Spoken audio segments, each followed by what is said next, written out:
Hey guys, welcome to our channel, News 7 USA. Manizha, Russian Eurovision star faces hate campaign over opposition to Ukraine war.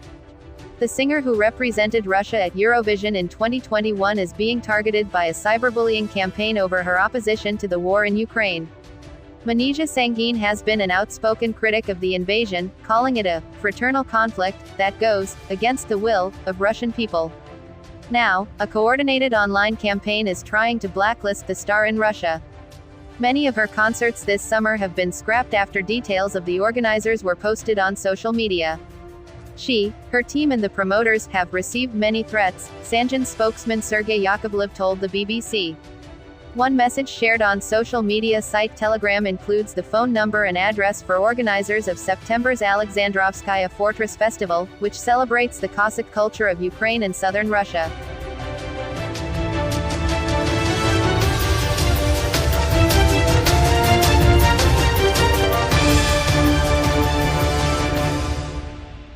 It urges people to write in and demand to cancel the performance of Manizha, saying that she opposes the Russian army.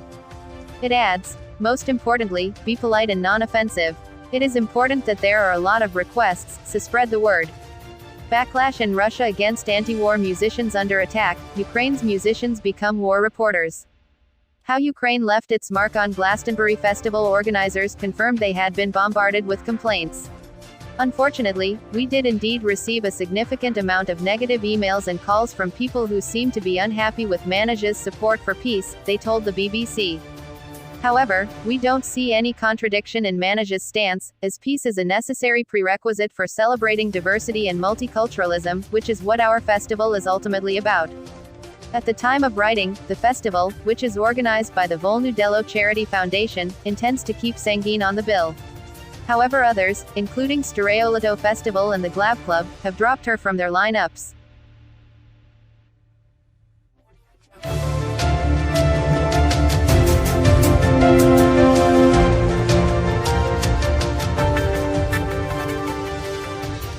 Earlier this week, the magazine Sobaka.ru pulled a cover story about the star, while she was included on an unofficial list of blacklisted artists that circulated amongst Russian media companies earlier this year. The singer has vowed to continue recording and performing. The singer, whose fiancé is half Ukrainian, has repeatedly spoken of her despair over Russia's invasion. "I want nothing but peace. Children, women, soldiers are dying here and there," she wrote on Instagram earlier this year.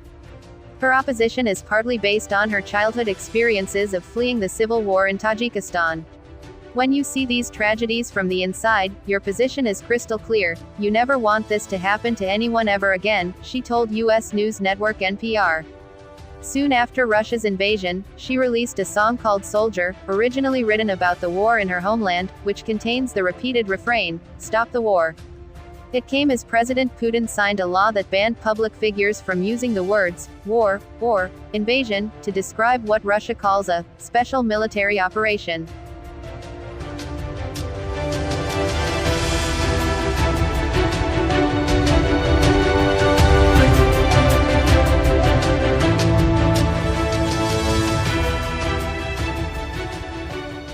The penalty is up to 15 years in jail.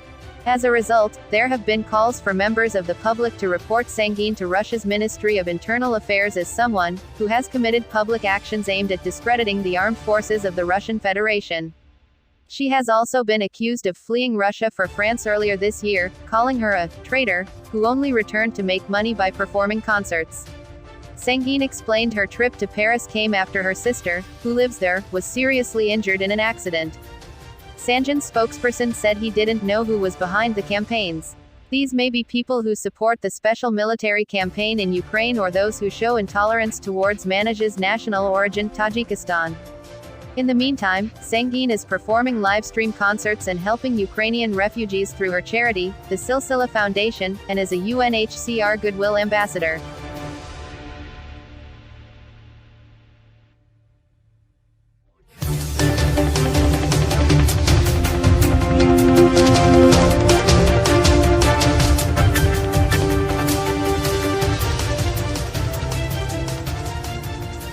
Of course there are fears for her safety, her spokesperson added, but she would like to continue to work and live in Russia. The singer has also announced a series of concerts this autumn, dubbed the Uncancelled Tour, with performances scheduled in Armenia, Georgia, Kazakhstan and Kyrgyzstan. Yuri Shevchuk has also faced criticism over his opposition to the war. Sangin is not the only Russian performer to face criticism for opposing the war. In May, rock legend Yuri Shevchuk was questioned by security forces after condemning the invasion during a concert. "The motherland, my friends, is not the president's ass, that you have to lick and kiss all the time," said the star, who is frontman of the band DDT.